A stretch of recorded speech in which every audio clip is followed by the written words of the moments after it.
All right, welcome to another episode of Authentic Journeys. I'm your host, Fahad.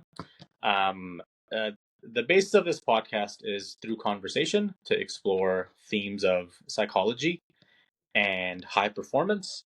And so we have conversations with folks that have built something, whether it's creative, a business, a community, anything entrepreneurial, and explore kind of what makes them who they are, what motivates them, and talk about stuff that maybe other podcasts don't, like some of the harder stuff. Today, I'm joined by a friend and former coworker, Phil Burns. Should be a pretty awesome conversation. So, Phil, I'll turn it over to you just to describe a little bit about what you've built. Yeah, for sure, Fahad. Thanks so much for having me. We've worked together for a long time at Neo, and always so fun to sort of um, be able to work with you, and so cool that we're able to kind of cross paths on now your podcast, and so this is awesome. Uh, sort of at my time at Neo Financial, I was leading a team that we had called the talent marketing team. And you sort of know this intimately, where we'd raised our Series C. We had about 300 employees at the time, but we wanted to grow to about 800 within sort of like a ridiculous period of like 12 months. Um, and so I really jumped over to kind of like, how do we help get more people to want to work for Neo? How do we build our employer brand? Um, and so we built out a whole strategy, and a big part of that strategy became events. So getting out in events, as you know, like coming out of the pandemic, Neo really saw being in person as one of our competitive advantages. Where, oh, if we can be in person, make decisions faster, communicate faster, that's really how we'll sort of compete against the big banks. And so for us, we won events in person where we had head offices, and we just saw a gap in terms of events that really targeted the people we wanted to hire. So we started an event series called Tech Thursday. We ran it in Winnipeg and Calgary, um, and they were really successful for us. We were able to hire, we were able to even bring on sponsors. And so at a certain point last year, in July of last year of 2024, um, we sort of looked around and said, well, we're not hiring, but these events are making us money. And so I foolishly had the idea of like, maybe this can be its own company. And so I sort of proposed to the founders like, hey, um, what if we sort of spun it out, made it into its own company? Would you guys be keen for that? And they agreed, and sort of let me sort of go off on my own and start Tech Thursday. So it's been about 10, 12 months. I've been doing that full time. We just launched last month Ottawa and Edmonton. And so Tech Thursday, it's really all sort of um, really like almost like podcast style niche content, but in person from members of the community that you can build a relationship with, meet. And we believe that can kind of be the step change in our community. Um, and then some networking as well after the event too. So every single week we host Tech Thursday, and yeah, Fahad, that's probably the longest winded sort of intro anyone's ever given, but hopefully it's helpful. Yeah, for sure. So let's focus a bit on you and you ending up being someone that started something, right? Which in this case is Tech Thursday. So if you go back to your childhood, how do you think the early days kind of your life, and then that can mean different things to different people. It can be actually your childhood, it can be high school, but like as you kind of search for that, like where do you think like your journey really started, and maybe talk a little bit about like what do you think influenced you into eventually becoming someone that goes to founders and says, hey, what if this could be its own thing versus someone that doesn't. Yeah, yeah. This is great. I just paid like $250 for a therapy session this week, so I'm glad this one's free. Uh, um, but yeah, well, I think when I look back to my childhood, and yeah, there's probably like some elements of, both my parents were teachers, um, and this summer, every day on the first day of sort of school, we would pack the car and just go on road trips and would just drive wherever we wanted and camp. We had the Toyota Sienna like filled to the brim. And so I feel like that's maybe you know, probably a lot to learn of like being young and being exposed to like um I suppose like broadly North American culture and that sort of also some other trips across the world too, and so that is maybe like the early sort of um decisions maybe my parents made that were really helpful. But I do think like when um if I go back to high school, I remember like grade 11 English, um we were all supposed to like make and present a rant. And my rant was like so silly. It was on like um why humans can't breathe underwater. And like if you look at like our other sort of ancestors in the bonobos, like we are the aquatic evolution based on like and so why can't we breathe underwater? It was so silly, but I remember it sort of like made me realize that like, oh, maybe I'm a good sort of public speaker um and so then that later that year I decided to run to be co-president of my high school and also sort of took some like wild liberties in my speech that were like well received and ended up winning that election with a good friend of mine, Eric Hawley. Um, but sort of that what that allowed me to do, the being the co-president of my high school in grade 12, it was the same year that um, Maclean's magazine had just published an article claiming that Winnipeg was the most racist city in Canada. And so when it was published, I think it was published at the beginning of February. And so me and Eric sort of got together and said, like, well, what are we going to do about this? Like, this is sort of a ridiculous thing. It's also ridiculous that, like, you know, Indigenous folks in Winnipeg feel like this city isn't um, supporting them or that, you know, and so what we decided to do is like, oh, maybe we can host like a march. And so we decided to just like start reaching out and contacting a bunch of other like co-presidents from across the city. And so within the span of 3 weeks, this article was launched. We had 13 schools, about 1,000 students rally together around this. We called it the Start March. Um, and it was just to show our support for the Indigenous community of Winnipeg and Manitoba more broadly. Um, and when we woke up that day, it was like minus 45 degrees. I was like, there's no way 1,000 kids are about to show up. Like, this is also maybe a little bit dumb. But they did, and it was super incredible. And so I think, like, um, in terms of, um, I think that was like my first event and first like place where I realized that you can like if you the way you sort of build network based or community based momentum um and when I realized that I was kind of good at that and that um and I guess I don't think I've ever had any idea that that was going to lead to Tech Thursday or anything, but I think it's like pretty cool to look back and say, oh, that's just like a microcosm of exactly what I'm doing with Tech Thursday. Very cool. Um, you know, there's probably, hopefully, millions of people, if hopefully hundreds of millions of people who think racism is bad and like there should be something done about it, right? Um, but Right. not every, but not every single person that kind of saw that stat or has seen other stats since then goes out and does something that's truly like 0 to 1, right? Versus, there's types of people that might just kind of complain and be like, oh, they should fix this. Then there's another type of person that might be like, oh, let me see what I can join and do to kind of contribute to like a cause that's already happening. But um, you know, what do you think makes you unique in that you saw that problem and you wanted to create something to fix it versus already use something existing? Yeah.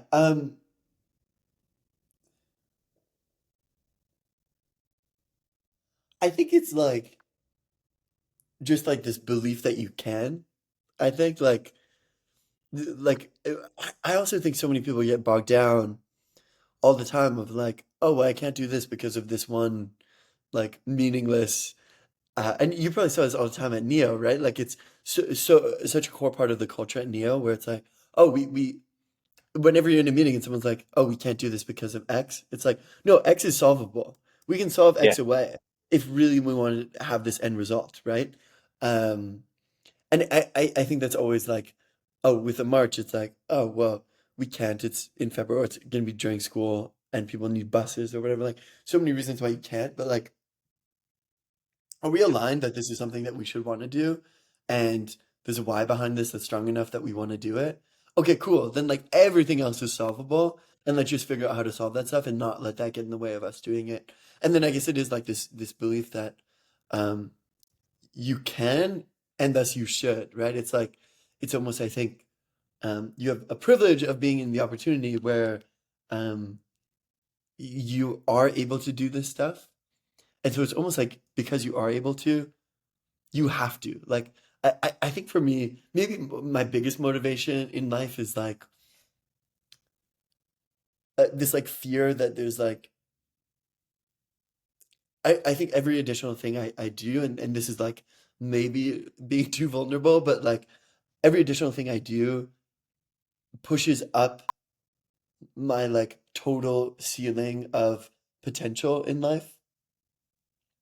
And to not achieve that potential is like, is undisputably my deepest fear of like to have lived and died without having leveraged um, what I've been able to create, the connections I've been able to make, um, the position that my parents have put me in, and not do things for the betterment of society or um, it just strikes me as like so I have no idea what that total potential is, but like I think we constantly have to run up against it and see like is there more that we could be doing and we can do it and it doesn't necessarily have to be me but like also helping other people find their true passion and um and what they want to give back in the world and finding ways that like I can help them achieve that and not take sort of any credit or help for anything like that.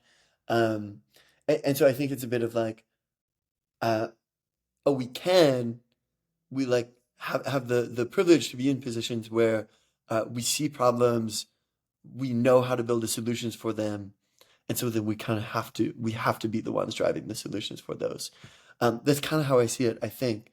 And so I think the term that like entrepreneurs use is like bias to action, maybe, which I love. I love the term bias to action, but that's probably what other folks call it. I love that. I love that. If you're able to do it, you have to do it. That's that's good. That's a bit it. That's like how I feel about it. It's like, no, you can do it, and you believe it's a good thing to do. You're aligned on the why, and so you have to do it. Like, I don't know. That's just sometimes how I feel. Or like at the very least, you have to like continue to move it forward until it gets to a point of like this is entirely unfeasible, or like you the why or the like means the means Hmm. to get this done totally outweighs like the why now. And so I like this project. I'll park until that like balance that equation like sort of evens out. But um, otherwise like I think you do owe it to yourself to like move it as far forward as you can. Why do you think you guys had like a march with, an event versus something else, like a website or a newspaper article? Like, there's a million different ways to go about it. Well, how did you guys land on the event part? Yeah, you know, like I think I'll sort of maybe speak broadly of like, and the reason I want to speak broadly is because like probably as like an 18-year-old kid, I did not have like this viewpoint that I'm just sort of ascribing to probably the decision I made back then, but very similar to like Tech Thursday as well, where these are in-person events, bringing folks together in person. I think like in general, um, now we spend so much time on our phone. We spend so much time on like meetings and connecting virtually, that like almost I think in-person connection and bringing people together in person is like 10x the value of bringing the same amount of people together virtually.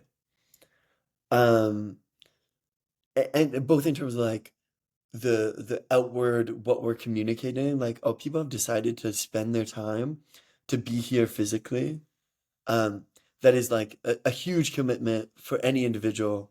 Anyone deciding to spend their time in a physical space is like such a deep sort of uh, uh, like what they're communicating is very deep just by doing that.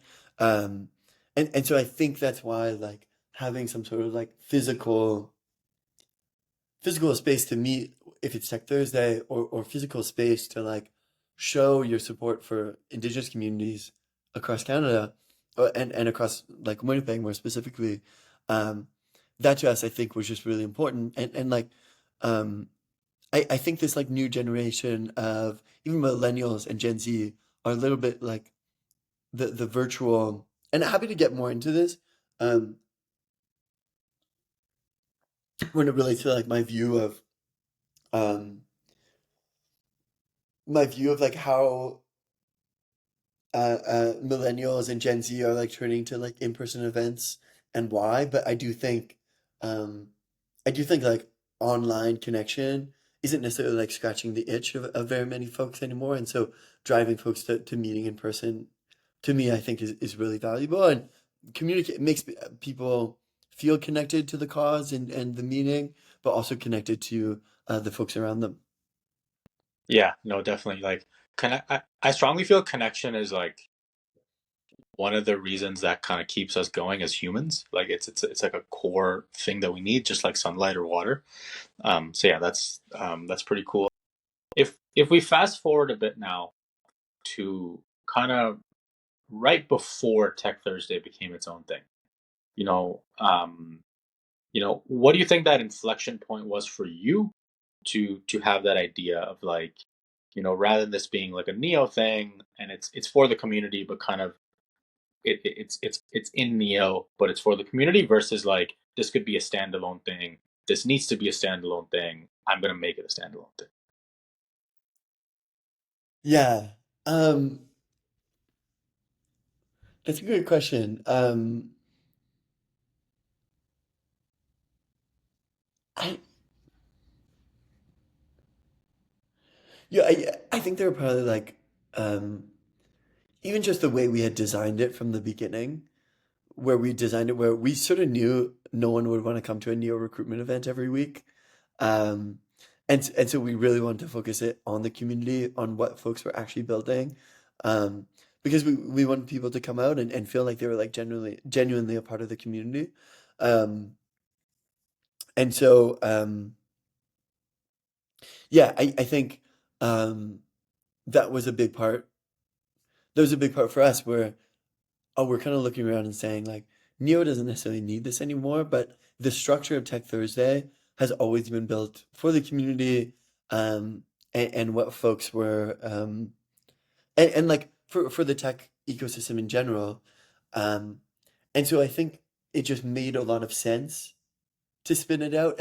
And what I'll say about like the founders of Neo, and I think like the ethos of Neo more generally as well is, um, like say what you will, those founders are like so unbelievably driven by the success of the tech ecosystem across the prairies. Like they really believe fundamentally that um, we can have a lot more entrepreneurs and tech companies built right here in the prairies and thrive and be successful.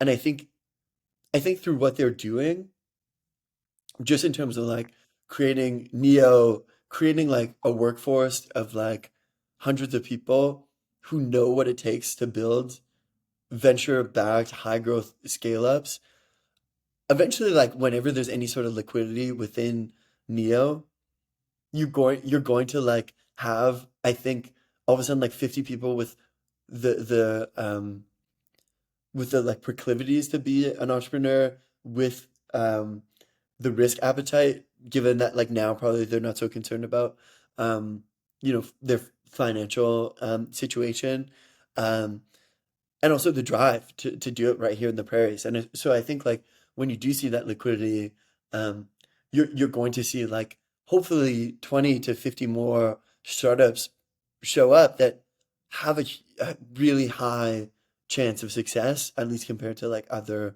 and like you saw it with LinkedIn, you saw it with PayPal. And so I think for the founders, it made a lot of sense for Tech Thursday to go off and sort of be that vehicle of um, or that like foundational part that will hopefully be there to help these entrepreneurs coming out of Neo, um, who will who will go off and do their own thing. So I think to me, I mean, maybe that's giving the Neo founders too much credit, but it is like when we look back in 10 years on Calgary, I think it's going to be very obvious what they've done for the ecosystem. And I think Tech Thursday is just a part of it, of them seeing like, oh, this could really be its own thing and part of the community. And, and, and, um, and just like hopefully one of the companies that has spun out of Neo that um, goes off to be successful. Yeah, yeah, we'll have our own mafia one day, Yeah, like that's the right. pay. I think any business or anything somebody creates, even if it's like a really boring sounding business, I think in general it's a creative endeavor, being entrepreneurial. And so, along that journey, what are some other companies or people that you look for that creative influence as it relates to like what you're building at that Tech Thursday and how you're trying to evolve it? Yeah, um, that's a great question. I think I'm often looking elsewhere in the world to see what people are doing. Um, and so, yeah, I think we like, really, like right now, I, I don't know. I think I'm like very inspired by like tech founders across the States. And I think also like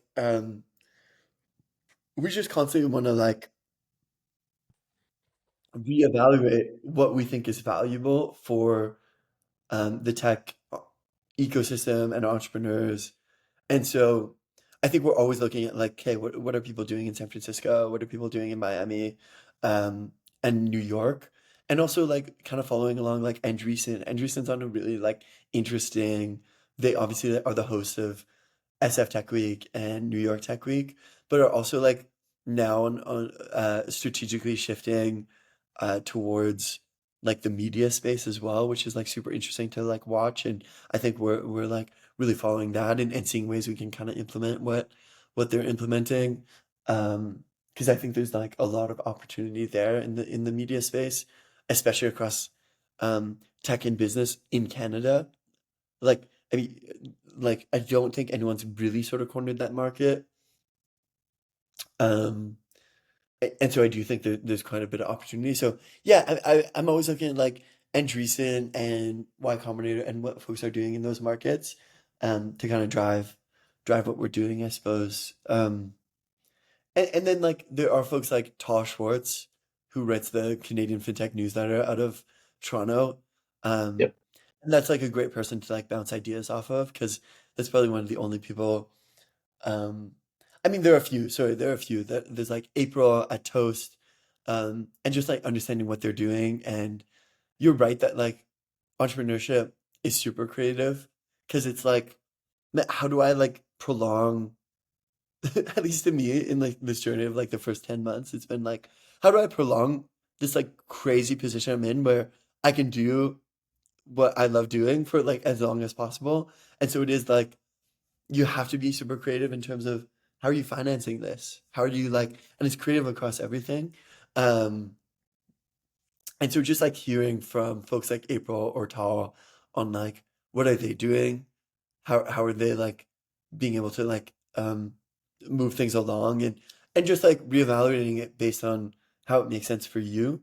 Because like Tal just launched a venture capital firm, which is awesome, focused on fintech. I think it makes a lot of sense. But I don't necessarily think makes a lot of sense for Tech Thursday right now. So just kind of fun to like bat things around and see what would work, what wouldn't, especially here in Calgary and like the prairies more generally. Hmm. Has there ever been a time since Tech Thursday started, and that could have been when it was still within Neo or since then, that things were just so hard that you almost quit? Um,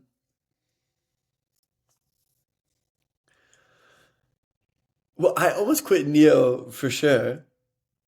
I like told Chris and Mayer, one of the founders of Neo, I was like, I'm going to resign like this week or something. And then I told my brother that I did that. And then my brother called me immediately and was like, that was the dumbest thing you could do. Like message him right now saying like you're not quitting. Like first of all, and it was like kind of coming out of the pandemic. I'd only like worked a year at Neo, I think. And it was like really hard and I wasn't getting along with some of the people I was working with, and so I just like was not seeing a path forward for me. And I was just like in that I would have been like 24 at the time, I think. Um, and I was just like, man, I'll just like figure it out. And my brother called me like, dude, you have no leverage in the job market right now. It's a really difficult time to like get work. You're gonna be fucked. Like there's no one needs to give you a job. No like so he like walked me off a ledge, and I sort of reached out to Chris saying like, okay, never mind. I'm okay and I'm happy. And so, um, I mean, that was probably, um, a decision when you look back at your life that like would have drastically impacted where I'm at. And, so really happy I sort of stayed and stuck it out and, um, was able to like find ways to add more value to the Neo team and really feel like I hit a stride with the team there. And then at Tech Thursday, I don't think there's any ever been a time where I've been like close to quitting. Um, but you have these highs and lows, right? Like you have these times where you're like, oh, running your own company is awesome. It's so much fun, especially when you close a big sponsor and you're feeling great. And then one of the things we've been like struggling with recently is like now that we've added Ottawa and Edmonton, it really feels like all of our internal systems are breaking, and it's just based on like I'm just spending all my time. I think that the way I've sort of thought about recently is like working in the business versus on the business, where I'm just spending a lot of time like in the business and where I'm like just constantly answering emails or on LinkedIn, pushing the marketing, pushing everything else, versus like on the business where, okay, we want to move things forward. We want to advance these certain like divisions. And so that's been like, I will say really challenging. And I think task switching as well like that is certainly a recipe for burnout. So like just trying to figure out how do you like solve for that kind of stuff. Nice. Yeah. A couple of interesting things there. Like, I feel like sometimes when you want to quit, what we really need is a break, right? Like just a bit of a reset, especially when you're doing something like starting your own company, running your own company, or working at a high growth company. Like it might feel like you're at your peak and your max, and all you want to do is stop, which is true, but that stop might just be a break and not a complete like off switch. And then something I realized, which you touched on a bit as well lightly, is like the people you work with can also have that influence on you of like how much you're enjoying stuff. And it goes back to my point about connection, right? Like if the connection is strong, you're probably going to get through harder stuff than if the connection isn't the best. It might make you want to stop. And I, in mentally now, I use this analogy of like running. Like if you've ran a marathon or any long distance running, on race day you start out with like 30,000 people. Then naturally you get to a point where it's kind of just you versus you, and then maybe there's a couple people you still see ahead of you or behind you that were like there kind of at the start. And so although like starting a company or working at a startup is very kind of high performance, it's like a sports team, it's like a sprint. it almost is like a endurance sport as well, where you might be able to just win or feel better by outlasting, whether it's the competition or outlasting other people. Um, which I learned the hard way a couple of times, where I left a job and then I heard that like 6 months later, the person I hated also left, and I'm like, oh man, I could have just maybe stomached that for another few months, and then I would have kind of been fine. I went through all this effort to leave.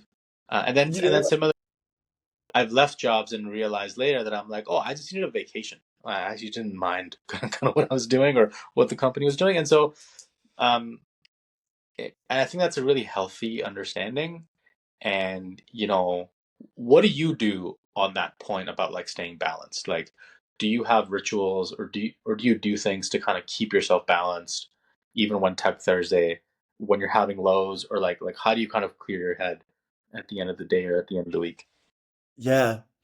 Um, well, Fahad, firstly, as the marathon runner that you are, you have earned the right to use that analogy. So that's great. I've never ran a marathon, at least a full marathon, so I'll steer away from that one. But you know what, just to like double click on your point of like, oh, you left your company and two weeks later or 2 months later, the person that you left for um quit anyway. That was like one of the things my brother told me was like, dude, things like this in companies happen all the time. Someone leaves, someone like they move to different roles. Like just wait it out if it's based on a particular person, or like be very proactive in terms of like putting yourself in a different area of the business. Um, you can usually solve for that kind of stuff. Um, so like yeah. I yeah, I think that was really helpful for me to be like, okay, cool. I'll just like kind of design my work life better, and reconnect. And honestly, I feel like I have recently I've had it feels like more and more conversations with people um who are like 24 and are like very similar to the position I was, who are like frustrated with how much money they're making. Maybe they have friends the same age who are making more, like a little bit more, or a lot more money, and they think they're like um, underpaid and are unhappy with their work. And I think it's certainly a longer conversation, but my like easy advice is like, I think just unless it's like a toxic work environment, just like stick it out and like figure out ways that you can add more value to those teams. And even if it's just a bad boss, like they will not be around forever. There are ways to like to get sort of onto different teams and just like find ways that you really care about those teams. Um, or like can have more impact on those teams. Um, so like I guess we're just walking back from like the disgruntled ledge and finding a bit more happiness, and that's going to make it a lot easier for you to even just go out and get different jobs somewhere else. No one's going to want Mhm. to hire someone like disgruntled and dissatisfied and ready to quit anyway. Um, but in terms of to answer your question about like what I do to relax and to um, not focus so much on the highs or the lows. I think um so I mentioned like therapy. I think therapy has been super helpful. My therapist is like a performance therapist, and so works with a lot of athletes, and so that's been super helpful to just be like, um yeah, we're like more so than an executive coach, just being like, okay, how do you like handle these moments of high stress and these moments of like identity maybe also, and that's been super helpful, I think, to just like feel like you're in control of the stress, and that's been great. I also like sauna cold plunge a lot. I love that. I feel so relaxed coming out of there. And I run. I do run a lot. I've just never ran 42. But I just did a little trail race yesterday out in Canmore, which was a lot of fun. Um, but just like trying to find ways to like do things with my friends, and so I think there was like five of us who went up last night or yesterday to do this run, and that's like just feeling so grateful for friends who want to do stuff like that. Um, And yeah, um, I think also probably like really understanding um, relationships that take versus give energy, and like staying as close to people who give energy. Um, because once you're in a conversation with someone who's like draining, everything from you, you're like, oh, I I wanted to have a beer or a non-alcoholic cocktail with someone just to like relax and unwind, and all of a sudden I've been like, um someone just like peppered me with a bunch of questions for 2 hours, and now I feel even more burnt out than I did before. So just like really being conscious with your who you're choosing your like relax time with, and people who are giving energy than sort of taking. Nice. On that, do you think there's parts about your journey with Tech Thursday, or maybe some sacrifices you had to make that like people don't see or realize? Um,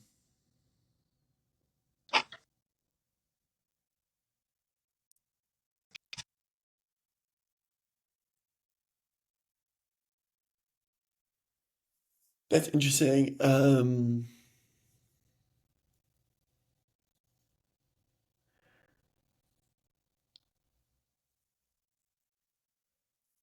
don't know.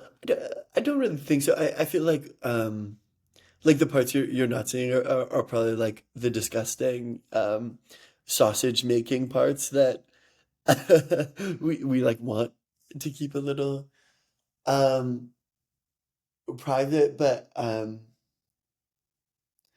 do think like in general it's, hey, this is like a for-profit company um that is that's that I actually that's probably one of the things that a lot of people don't know is when we did incorporate, we incorporated as a for-profit company, and really on purpose, because I think we saw a lot of nonprofit companies operating in this space that like eventually of course get government funding, um and then just the, and it's not like all nonprofits, but I think a lot of them that are wholly reliant on government funding, or for a large part of what they do, are like no longer lean.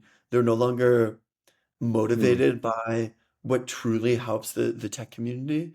And so I think like one of the things that often people don't see is like we are a for-profit company, which sort of means like we by nature need to be operating in a way that is supporting the tech community, because who's going to back us are tech companies, and they're going to back us because we're able to have a presence in the tech community. um, and so we're just like constantly trying to iterate um, and improve the content and the programming in a way that adds value for the folks in our ecosystem, so that they continue to want to come out.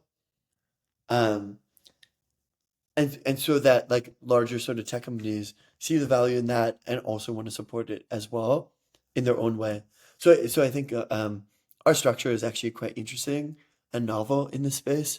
Um, and I think a lot of folks don't necessarily um, see that part Mhm. of it, of like, oh, this is how we're able to operate and why we might stand out versus some of the other folks who are working in this space.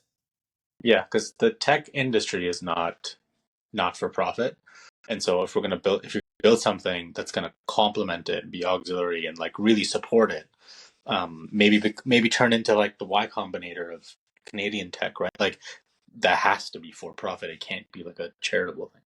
Like it just wouldn't make sense. I totally agree. Yeah, exactly. It's like this is one of the largest industries in the world. And so if you're going to say that you can support that industry, you and it, like companies in that space should be hugely profitable. And so if you're going to say you can support like a hugely profitable, largest industry in the world, you should also think that what you're doing by supporting it, that you can make money yourself too, right? Um, and it might not be a lot of money, and like there are good and bad ways to make money in this space for sure. Like I think like the dirtiest thing you can do probably is like um, charging a really early stage startup for anything. Like that's a dirty way to make money. Um, but there's certainly ways to like um, to figure it out. I'm sure there are people who are doing that who are creating value for them, and so it is good across the board. But it's certainly not where we want to play. We want to, make sure that these really early folks um, aren't sort of coughing up big bucks to support us. But yeah, I think totally. Like, I think we fundamentally believe that we can make money supporting this like very what should be a very profitable ecosystem. Otherwise, we're just playing tech ecosystem, right? We're just like playing a house. Yep, yep. What's the hardest decision you've had to make since you started Tech Thursday? Um, hardest decision.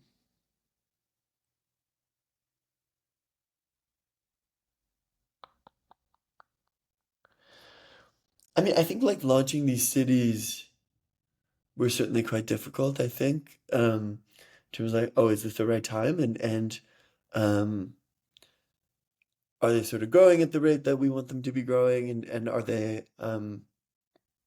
performing? Um, or are they a distraction? And is this really the direction of the company of that we want to go? Like, should we double down on Winnipeg and Calgary, or do we really want to bring on some new cities and focus that way? So, yeah, I think that was like a bit. I mean, that was like a clear strategic choice for us. Of this is the presence we want. We want to like invest our cash flow right now into expanding into new cities and growing our presence in those cities. Um, and so that was probably, yeah, one of the hardest decisions that we made, I think. But I think it's been awesome and it's been really cool to see what's been going on in those cities. So we're really happy with how it's going. Awesome. Um, how do you think your definition of success has changed, going from working at a bunch of places to like having your own business that you're building and running? Yeah. Um,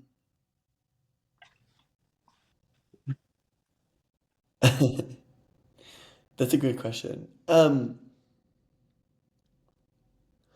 feel like, so definition of success, like even some of your questions I think are, I wanted to use this answer before, but I don't think I've ever really set up my life in a way that was very goals oriented. Like everyone's always asked me like, what are your 5-year goals? And I've always said like, oh, I've never thought about 5-year goals just because I always think it's like a silly place to start from of like, you have no idea what your life is going to look like in 5 years. Why would you benchmark on this thing that might be totally impossible or totally easy come 5 years from now, right? Like, um, I don't think at the beginning of 2024, I knew I wanted to start my own company. But I think, the way I've always sort of made decisions has been more like based on um, like directional. Like I've always sort of lived by almost like compasses where like to me the compasses are like curiosity, authenticity, empathy, and discipline. And it's kind of like whatever decision I'm sort of making, I'm like, oh, are these compass like are enough of these compasses sort of pointing in the right direction that um this is the right place to go in direction? And if they are, I guess I like have belief that the universe having like made decisions along those like four sort of values that I've ascribed will create sort of a life for me that I um that is very true and real to me. And so I think like the definition of success for me hasn't necessarily changed. It's just been like a constant like returning to these touchstones of saying, am I continuing to run this business similar to how I run my life? And like I was about to have like financial goals for the business, and I kind of like and also benchmarks, and I kind of scraped those and said like no, like instead I'm just gonna focus on these goals. Are we continuing to like drive success for the community and like more like value based directional goals? And then like who knows where we're gonna be in 5 years, right? Like um we could have like so long as we're making decisions based on what we believe is true as a company, I think that's success. and I think that's gonna like set you up for success in the long run. Certainly, I think like one area that's changed for sure is like um, money. Money's no longer to me like a measure of success. I think everyone can make money, and certainly I think with Tech Thursday, like um, we like we've been doing great. I think like probably doing better than I was when I was working at Neo. But to me, that's like not a metric anymore. It's um, like anyone can do it. Anyone can like make money. It's like, can you have a real true impact um, on the world and the people around you um, and also again, it's like, and what is impact? I think if you're driven by those goals and values, you'll start to uncover what that is and what you should be doing and the decisions you're making should be sort of um, hopefully leading you towards um, a life in which um, it's very purposefully built. Um, and so yeah, I guess my definition of success now is just like, oh, have I made these decisions based on these things that I think are important to me, not based on sort of any like financial metric or anything like that. Yeah, like yeah, I think 5-year goals are kind of BS because like either they become like crazy or just like they feel limiting, right? Like if someone's like in 5 years I want to be a billionaire, it's like well that's crazy. Like that's not like that doesn't seem realistic unless you're at $900 million like net worth Right. or Yeah. something. And then the other thing is like, oh, in 5 years I want to do ABC, and this is my exact plan, and now I know exactly what to do, and I don't have to think. I can just like run this thing that I've come up with for 5 years. But there's gonna like stuff's gonna happen next year that no one could have thought of, or the year after. Like COVID's an example. Like stuff that's happening with AI is an example. Like the world is gonna be so fundamentally different in less than half a decade that whatever you come up with is gonna be we're gonna have to throw it out the window. And so why not Yeah. just approach why not approach every day with like that open mind rather than just like do it once every 5 years?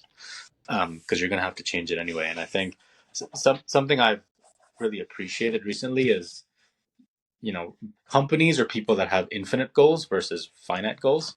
It's like a finite goal is I want to lose 10 pounds. It's like, well, what are you going to do when you hit it's finite because it's going to have an end, right? Like, and Yeah. then what do Yeah. you do hit it? You might keep going or you might stop and then you kind of regress a little bit. But in an infinite goal, it's like I want to run a couple times a week. I want to do cold plunge a couple times a week. It's infinite. You could some weeks you're gonna win, some weeks you're gonna lose, but it's infinite. You just keep going over and over and over, and you probably end up further than Yeah. if finite around that stuff. Um, Yeah. That's interesting. Yeah. I like that a lot. um, is there something you've learned along the way with Tech Thursday that was completely unexpected? Like an unexpected realization or unexpected bit of learning or realization. Yeah, that's a good question.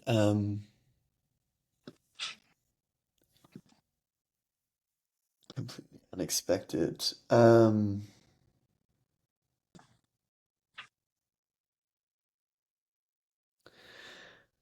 Uh,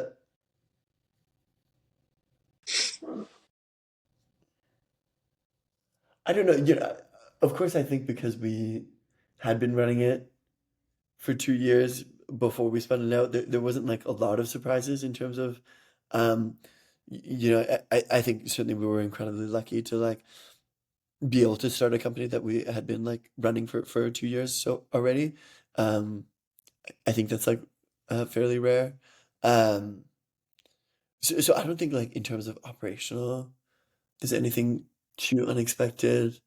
Um, but like maybe back to the like for profit versus nonprofit, I think like maybe something that continues to shock me is like um the the the infighting when it comes to like fighting over government money where like we are adding value and creating value and um I think in like effort to maintain relevance, sometimes some of these nonprofits see what we're doing is quite competitive to like their opportunity to go out and get government money. even though Mhm. like we're not competing for it. And so instead of them sort of going and achieving, sort of solving their own gaps, um, they'll like try and directly compete. And I don't think it like I think that breeds, innovation, but it is like I think like the we saw that initially when we started like 3 years ago, the fact that it like remains and those sentiments remain and like the fighting over government money um remains an issue for folks, I think has been a little bit surprising for us of like I it, it's been a bit perplexing of like as much we're like open to collaborating and willing to work with these folks, it just doesn't work in this like fight to remain relevant in the eyes of government funding organizations. Um, and so they sort of always need to compete. And that's not necessarily true in all of the markets that we operate in. In fact, it's largely not true in all of them. But it is a bit like shocking sometimes to be like, oh, interesting. I thought we were past this. I thought we, but are certainly not. So yeah, that's kind of interesting and um, so it's sort of an interesting thing that we keep kind of running into and butting into. But I think we're still very optimistic that we can like collaborate and be and like work together with a lot of these organizations to like because I think the for-profit versus nonprofit like they do need to work together as ecosystem supports. And I think we're plugging into that. And I think for organizations that want to work with us from a nonprofit lens are going to be hugely successful, right? Like this is really probably how we need to build ecosystem support organizations is like by mixing these two versus only having the nonprofit sort of government funded angle. So I'm very optimistic that like we will be able to work with these folks long term and that we'll be able to create um, really strong ecosystems when we do sort of collaborate. Mhm. Yeah, that's really interesting. Like, you've positioned yourself in a way where you want to support and like cultivate the tech scene in these markets, and then also by being for profit, kind of bank on, like, bet on that ecosystem's going to get bigger because that's going to help Yeah. you sustain, right? Like versus like say the thing and then it's like no, but we rely on this other thing, which is completely different than the thing that we say that we're all Yeah, about. yeah, that's exactly right. Yeah, yeah. Um, yeah, well, awesome. Well, I think this was a great conversation. I hope you enjoyed it as well. I just I want to leave on one thing for you and for the audience, which is, we talked about fear kind of at the start of the conversation. It's like you have this fear of like maybe not reaching your full potential, and but it's almost like you use that fear as motivation and fuel, where that same emotion or that same feeling might be what detracts people from maybe starting something, which is super interesting, right? Like it's not like you have different emotions or different thoughts and feelings about those things. It's just that how you talk to yourself about them and kind of what you decide you're going to use them for, which could be intentional, it could be more intrinsic. Um, but it's the same things that we feel. It's just kind of how, like, what do we do after? Um, that kind of defines us and kind of leads us to all these things. And I love what you said earlier about if you're able to, you kind of have to, or you must kind of do it, which is as soon as you said it, I feel like it's going to be something for me. It's going to kind of like stick there, and maybe I should think about stuff that like that I'm capable of doing, that I should do, and maybe I'm not doing as much of. Um, but yeah, overall, I do think you do seem like you're in a great headspace too for somebody that's like running a company, and stuff like that. So yeah, maybe think about running that marathon because I think I don't think it's going to break you. I think you'd be able to do it. Yeah, I got skipping over the half marathon. I'm doing my friends and I are running a trail called Rockwall um in August. It's not really a race. It's just it's like this 3 day sort of hiking trail.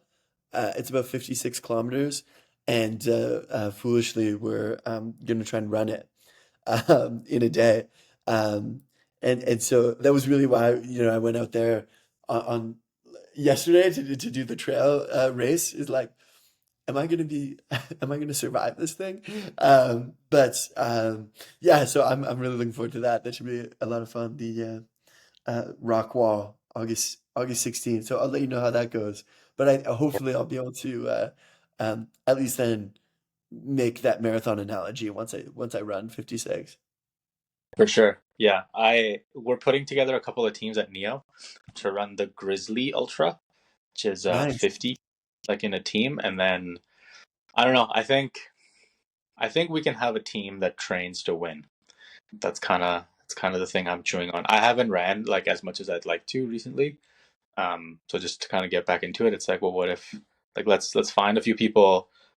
Let's see like what leg they would run and like what the distance is and what the elevation is, and then let's just hammer it till October. Yeah. Let's try to win.